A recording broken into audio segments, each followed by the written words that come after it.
Ayan guys, nandito yung aking patatas dito sa aking paso. As nawala na yung kanyang mga dahon. Wala na mga dahon niya ngayon. Siguro may laman man siguro ito.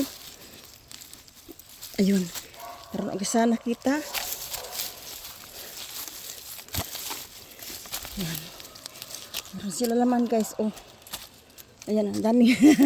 Maliit nga lang yung iba. Pero okay na ito. Ayan. Parang pa siguro itong laman. Yun. Ayan. Isa oh. Isa, dalawa. Itong ating laman, ang ating patatas guys. Ilang buwan na ito. Siguro mga ilang buwan ito. Ayan oh, meron pa isa oh. Mga ilang buwan na ito ba? So, may, ano ito siguro? Mga 3 months, 4 months na ito dito. Ayan guys, ang laman sa ating patatas. Oh.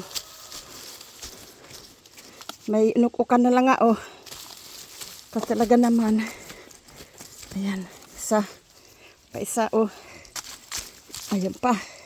Uy, marami palang laman. Ito pa isa. Ayan. Ang ating laman sa ating patatas. Na ilang buwan ito nandito. Ayan. Meron pa ba? Ayan, meron pa isa. Ayan, oh. Pag may itanim talaga, may hukayin. Maghukay tayo. Maghukay tayo ng ating patatas. Maliit lang yung iba, pero okay na. Meron pa ba? Parang wala na. Ayan, ang laman sa ating patatas, guys. Ilang buwan lang ito. Siguro mga 4 months, 5 months. Ayan. Ang laman sa ating patatas, oh. Inadaan-daanan ko lang ito.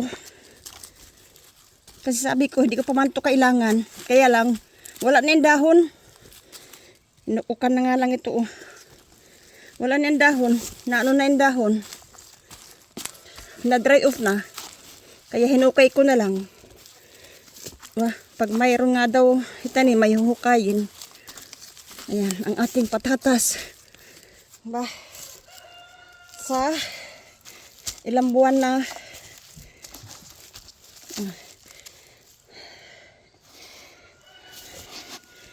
ayan, hinukay ko guys ang patatas ko. Ayan.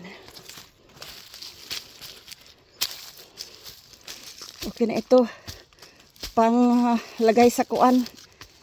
Diba? Ayan.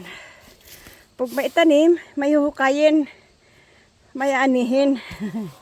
Thanks for watching.